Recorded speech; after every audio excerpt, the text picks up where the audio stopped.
يلا نعمل الكيكة دي حاجة كده مناسبة ليالي الشتاء مع كوباية شاي بالليل.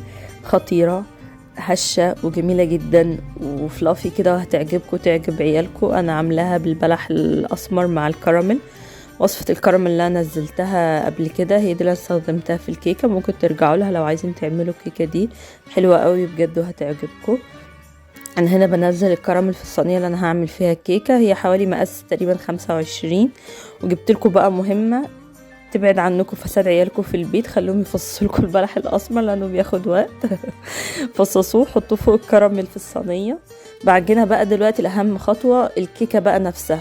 انا بحب اعمل الكيكه بالمضرب الكهربائي، بحب اعمل مضرب البيض، بيدخل فيها هواء، بيبقى فيها فقاعات هواء حلوه جدا، فده بيساعد على طراوه الكيكه وبتكون كمان هشه جدا معاكم.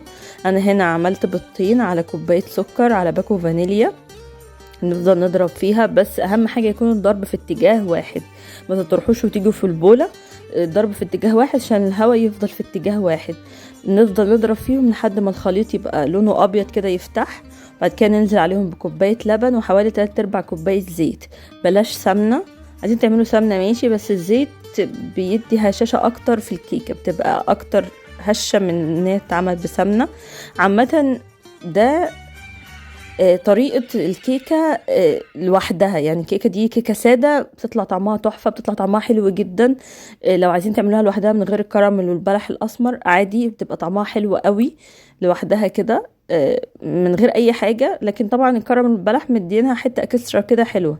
أنا هنا نزلت بالمكونات الجافة حوالي 3 كوبات إلا ربع دقيق، عليهم دقيق منخول، عليهم كيس كيك شيف، عليهم شوية ملح. نضربهم برضو، نضربهم لحد ما الدقيق يختفي خالص. زودت شوية لبن، حسيتها ان هي تقيلة معايا في الضرب، فزودت شوية لبن على الخليط، يعني حوالي معلقة او معلقتين كبار. لو عايزين تبدلوا اللبن بعصير برتقال لو هتعملوها لوحدها تبقى برضو حلو. هنا انا عملت عفرت بس الصينية بشوية زيت بدقيق عشان لما اجي اقلب الكيكة تنزل معايا.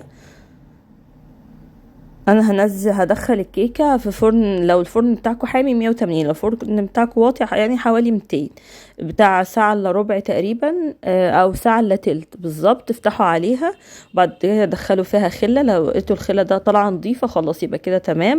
ما لقيتوهاش طالعه نظيفه دخلوها شويه حوالي مثلا 10 دقايق. لقيتوها تمام والوش مثلا ما استواش حلو، طفوا من تحت وشغلوا الشوايه عشان تحمر من فوق. نضربها بس كده شوية على السطح اللي احنا عاملين عليه علشان الخليط يتوزع حلو في الصينية، وكمان بتطلع فقاعات هواء. الحركة دي شوف هنا فقاعات الهواء اهي، معنى ان تطلع فقاعات هواء كده في الخليط معنى ان الخليط بتاعكم ناجح جدا وحلو والكيكة هتطلع هشة. او انا كده دخلت هنا اهو ملقتش فيها اي حاجة، معنى كده هي استوت من جوه. هنقلبها بقى، ما تقلبوهاش غير لما تبرد وتهدى عشان ما تعجنش، ولا تقطعوها غير لما تبرد عشان برضو ما تعجنش.